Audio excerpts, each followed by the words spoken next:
E aí pessoal, beleza? Sejam bem-vindos ao ServiceNow Dicas. Eu sou o Thiago Félix e a dica de hoje é sobre criação de campos no Form Designer, certo? A gente vai aprender como usar o Form Designer, como criar campos nele. E aí é uma coisa bem simples, bem básica, beleza? Então vamos lá. Para a gente poder ir para o nosso Form Designer, eu vou usar a nossa tabela de incidentes, certo? Então eu posso aqui em Create New, para ele já abrir o formulário. Para eu chegar no Form Designer, o que eu preciso fazer? Eu estou na minha janela de formulário, eu clico com o botão direito aqui no cabeçalho, Configure Form Design, certo? Se eu clicar, ele vai abrir em outra aba e é aqui que a gente vai mexer. Então vamos lá. Qual é a estrutura aqui do Form Design? Primeiro aqui nesse cabeçalho a gente tem a tabela, certo? Que a gente está modificando. E aqui nós temos a View. O que é a View? É a visualização do formulário. A gente pode ter várias visualizações dentro de um mesmo formulário. Então, pessoas com roles, né, com funções diferentes, podem ver campos diferentes, podem ver a ordem dos campos de forma diferente, tudo mais. Então, geralmente, quando se abre, se vê nessa visão default, né, default, mas a gente tem outras aqui, a gente pode criar também outras visões e a gente pode modificar para cada visão específica, certo? Mas a gente vai deixar aqui na padrão. Aqui, nesse canto esquerdo, nós temos essas duas abas. Numa é a aba de fields, né? São os campos. Então, esses são os campos que já são criados e que a gente pode usar eles, né? Já são campos que já são existentes. E aqui são os field types, né? São os tipos de campos. Então, aqui a gente pode criar os nossos próprios campos com esses tipos que tem disponíveis por aqui, certo? A gente tem também aqui essa barra de pesquisa para a gente pesquisar, seja no field type, seja no field. Aqui nós temos a nossa tela do formulário em si, né? Mostra a disposição dos itens como se fosse no formulário.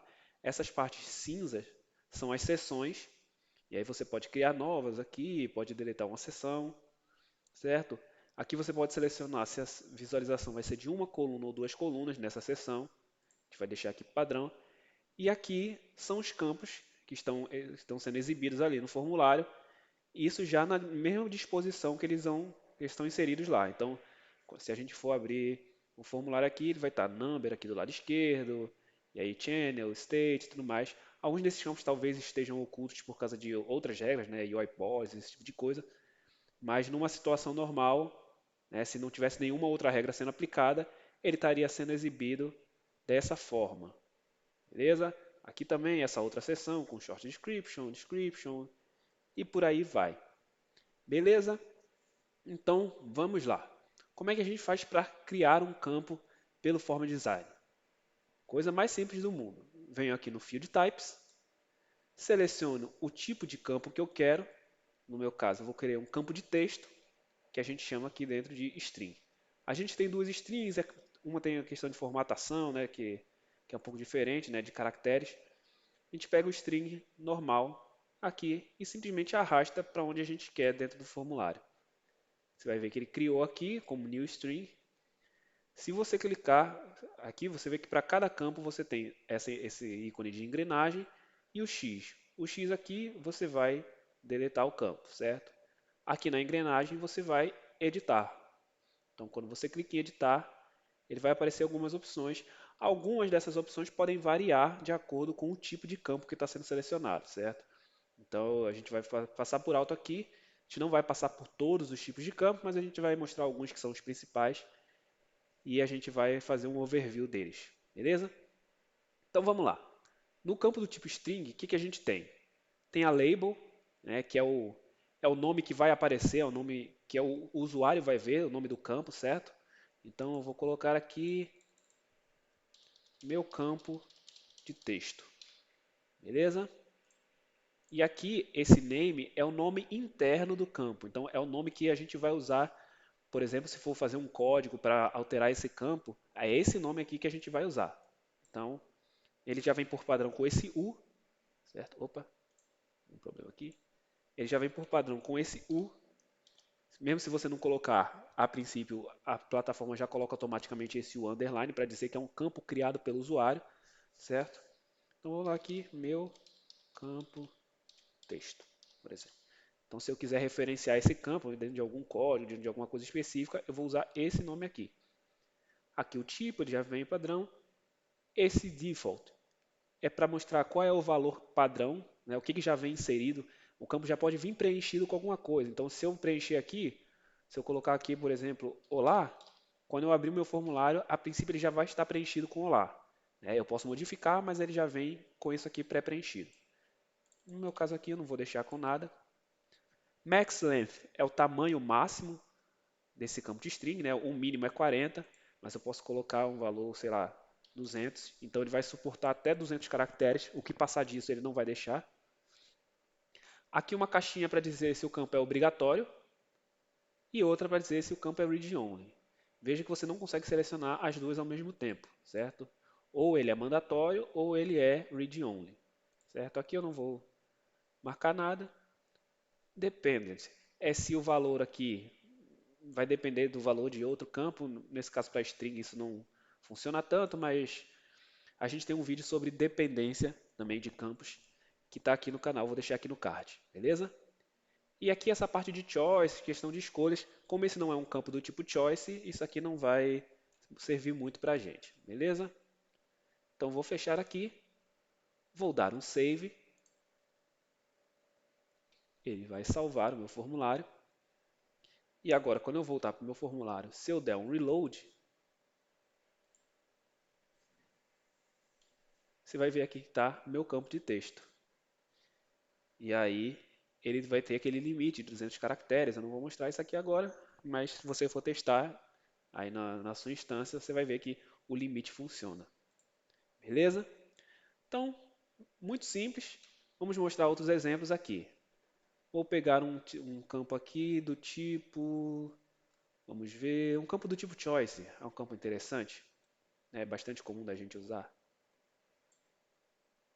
Vou colocar aqui, vou editar, meu campo choice, mesma coisa aqui, o meu campo choice. Aqui o padrão, né, a opção padrão, você pode que ele já venha com uma das opções selecionadas, certo?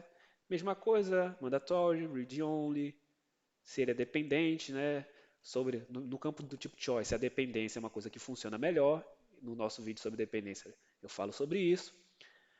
E aqui algumas coisas específicas do campo do tipo choice, certo? Primeiro, esse choice type. O que ele vai perguntar? Né? Primeiro, qual é o tipo de choice que você vai ter? None, né, que não vai ter opções ali direito. Esse drop down with none significa que quando a gente for clicar no campo, ele vai ter essa opção none, certo? Tá vendo? Ele tem o none e tem as três opções que já foram criadas ali por padrão. Se a gente deixar esse drop down with none selecionado, ele vai aparecer essa opção none, esse valor nulo, certo? Se a gente deixar sem o none, você vai ver que ele não tem a opção aqui.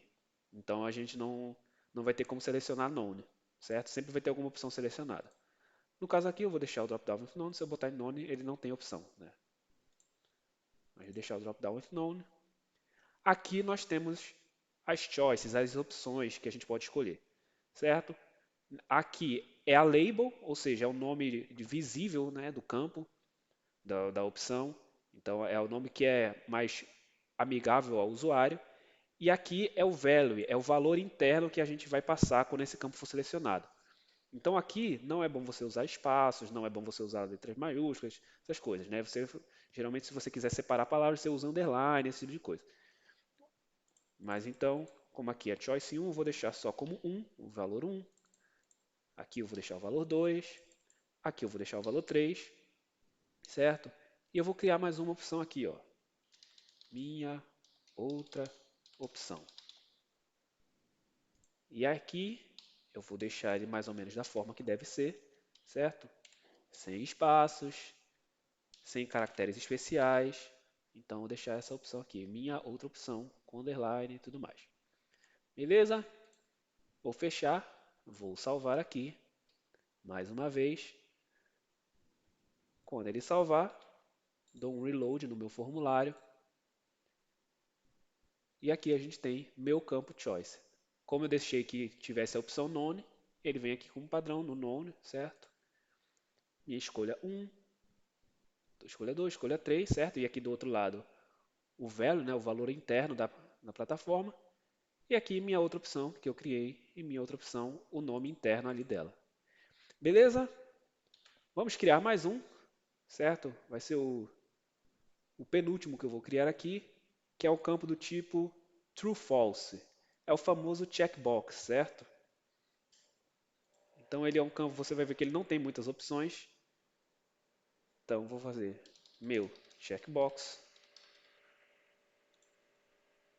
Aqui, meu checkbox.